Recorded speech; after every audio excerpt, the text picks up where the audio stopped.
कैसे हो साथियों, मैं योगेश आपका साथी और हम बात करेंगे आज उत्तराखंड के अंदर जितनी भी वैकेंसी आने वाली हैं अभी हाल ही में और अभी जो आई हुई है।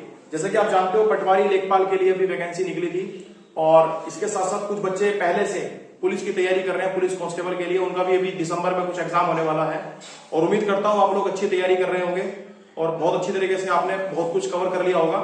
लेकिन फिर से आपको एक बार मैं फिर से रिमाइंड कराना चाहता हूं, वो बच्चे जो मेरे साथ जुड़े हुए हैं और वो बच्चे जो ऑफलाइन क्लासेस लेते हैं उनके लिए तो ये बहुत ज्यादा इंपॉर्टेंट रहने वाला ही ही। साथ में वो बच्चे भी जो किसी न किसी कारणवश कोचिंग नहीं ले पाते हैं, उनके लिए भी मैं कुछ ना कुछ प्रयास करूंगा कि वो भी कुछ ना कुछ लुत्फ उठाए, कुछ ना कुछ इससे कुछ ना कुछ फायदा उठाए।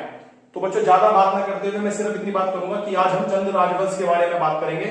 ये मेरी पहली वीडियो है। अगर ये वीडियो आपको अच्छी लगती है और आपको पसंद आती है तो मैं उम्मीद करता हूं आप लोग कमेंट करेंगे और जो है सब्सक्राइब जरूर करेंगे मेरे चैनल को, क्योंकि हो सकता है उसी से मुझे मोटिवेशन मिले और मैं आगे के लिए वीडियो बनाऊं। चलिए आगे बात करते हैं, चंद राजवंश के बारे में बात करते हैं बच्चों। देखिए चंद राजवंश जो है वो पूरा हमारे कुमाऊं में, उत्तराखंड के दो मंडल है आप जानते हो, एक कुमाऊं मंडल और एक गढ़वाल मंडल। उसमें से जो कुमाऊं मंडल है उसमें 1025 से लेकर के 1790 तक, जब तक गोरखाओं ने कुमाऊं के ऊपर आक्रमण करके आखिरी शासक चंद्रवंश का आखिरी शासक महेंद्र चंद को बंदी नहीं बना लिया था, उनको मार नहीं दिया गया था, तब तक चंद्रवंश का जो राजवंश था वो यहाँ पर कायम था। लेकिन उससे पहले का जितना भी चंद्रवंश था वो हम कवर करने का प्रयास करेंगे। ये मेरी पहली वीडियो है, इसमें हम एक पार्ट बनाएंगे और पार्ट बाय पार्ट अगर ये वीडियो आपको पसंद आती है तो मैं आगे कंटिन्यू रखूंगा। चंद राजवंश में बच्चों आप देखिए 1025 से लेकर के 1790 तक इनका यहाँ पर जो राजवंश था वो चला। इसके जो संस्थापक है वैसे तो इसके कई मतभेद है बच्चों। कुछ लोग जो कुछ लेखक हैं वो सोमचंद को मानते हैं इसका जो संस्थापक है और कुछ थोर चंद को। लेकिन बच्चों अधिकतर जैसे कि एंटिसर और श्यामलाल वाल्टन, बदर पांडे, इनके अकॉर्डिंग, इनकी जो पुस्तकें हैं इनके अकॉर्डिंग, राइटरों के अकॉर्डिंग सोमचंद को इसका वास्तविक संस्थापक माना गया है।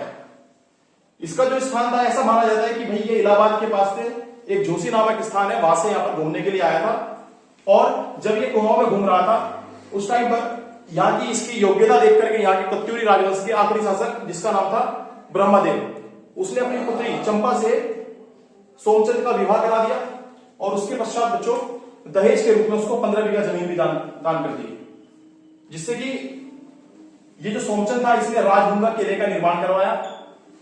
उसी जगह पर आज की तारीख में चंपावत बसा हुआ है पूरा और आप जानते हो। और चंपावत जो है उसके बाद सोमचंद की जो उस टाइम पर समकालीन कुमाऊं में कौन कौन सी उस टाइम पर जातियां हुआ करती थी उनके बारे में बताना चाहूंगा बच्चों। देखो खस, नाग, द्रविड़ और चांडाल। बच्चों ये बताना इसलिए जरूरी है क्योंकि एग्जामिनर जो है वो कौन से क्वेश्चन को आपके सामने रख दे इसका कोई भरोसा नहीं है। पूछ लिया जाता है इन चारों, जितनी चारों आपको जो जातियां यहाँ पर दिख रही हैं इनमें से कोई एक जाति वो हाइड कर देगा और कोई दूसरी डाल देगा और पूछ लेगा बताइए इनमें से कौन सी सोमचंद के समकालीन है। तो बच्चों आप देख लीजिए एक बार, खस, नाग, द्रविड़ और चांडाल। मेघ में मेघ और ठाकुर भी थे, इसके अलावा मेघ थे और ठाकुर भी थे। बच्चों उस टाइम पर जो मुख्य राजा थे यहाँ पर वो मेहरा थे और फर्त्याल थे, मेहरा थे और फर्त्याल थे। नेपाल में मल्लवंश के राजा जयमल का शासन था उस टाइम पर। नेपाल में बच्चों किसका शासन था आप देख रहे हो, राजा जयमल का शासन। अच्छा बात करें मल्लवंश का, अगर मल्लवंश की बात करें तो मल्लवंश का जो पहला शासक था वो कौन था, रामदेव था। इसकी जो राजधानी थी बच्चों ये क्या थी, चंपा थी। इसकी राजधानी क्या थी बच्चों, चंपा। और इसका जो रामदेव को बच्चों वामदेव के नाम से भी जाना जाता था, ये भी आपको ध्यान देना है। इसके अलावा बच्चों सबसे पहले सोमचंद ने सबसे पहले दोनकोट में, अगर ये बात कर ली जाए कि अगर जब सोमचंद यहां पर आ गया तो उसने किसी ना किसी राजा के साथ तो लड़ाई लड़ी होगी ना, किसी ना किसी को तो अवश्य क्या होगा।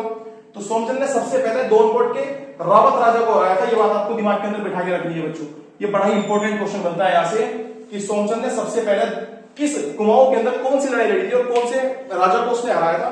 तो बच्चों आप जान लीजिए सोमचंद ने सबसे पहले दोनकोट के रावत राजा को हराया था। सोमचंद का एक छोटा जो सोमचंद था वो कैसा था, एक मांडलिक राजा था। अच्छा बच्चों ये आपके दिमाग में क्वेश्चन आ रहा होगा कि ये मांडलिक क्या होता है।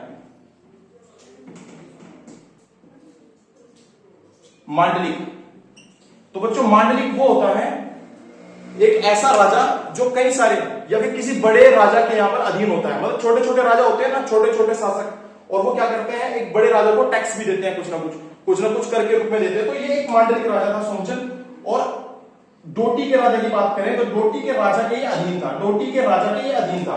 ये ध्यान देना, ये उसको क्या देता था बच्चों, टैक्स देता था, उसको कर देता था। ये दिमाग के अंदर आपको बात बैठा के रखनी है।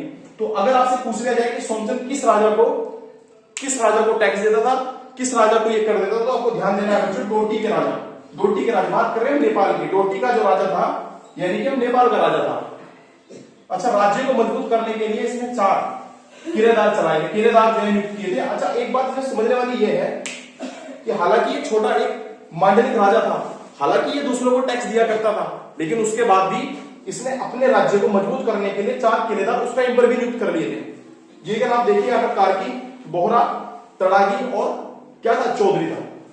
कार्की, बोहरा, तड़ागी और चौधरी। ये पेपर में कई बार क्वेश्चन पूछा गया है कि राज्य को मजबूत करने के लिए किसने, कार्की, बोहरा, तड़ागी और चौधरी, ये किलेदार ये नियुक्त किसने किए थे। तो बच्चों आपको दिमाग में अच्छी तरह से स्पष्ट हो गया होगा ये किसने किए थे। ये किए थे बच्चों सोमचंद ने, ये ध्यान रखना है आपको अच्छी तरह से।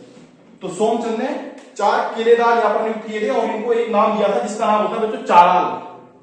ये पेपर में, उत्तराखंड के पेपर में कई बार क्वेश्चन आ चुका है कि चाराल क्या है, तो आपको बताना है बच्चों चाराल जो है वो सोमचंद ने राज्य को मजबूत करने के लिए जो किलेदार नियुक्त किए थे, कार्की, बोहरा, तड़ागी और चौधरी, उन चारों को मिलाकर के चाराल कहा जाता था बच्चों। ये बात दिमाग के अंदर बैठा के रखना।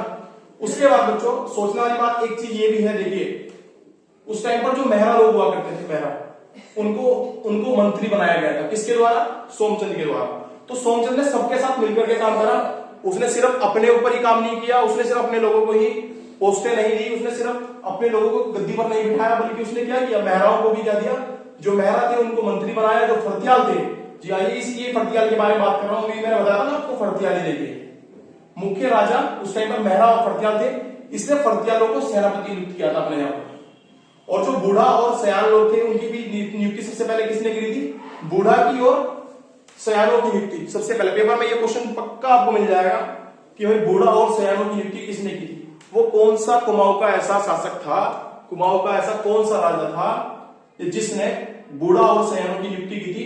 तो बच्चों मेरा नहीं ख्याल है कि आप इसे भूल पाओगे, सोमचंद ने। किसने की थी बच्चों, सोमचंद ने। तो ये बात भी आपको दिमाग के अंदर बैठा के रखनी है। बाकी बच्चों इसके साथ ही सोमचंद हमारा समाप्त होता है। यदि यह वीडियो आपके कुछ समझ में आई है, कुछ आपकी हेल्प होती है इससे, तो आप मुझे कमेंट जरूर करें।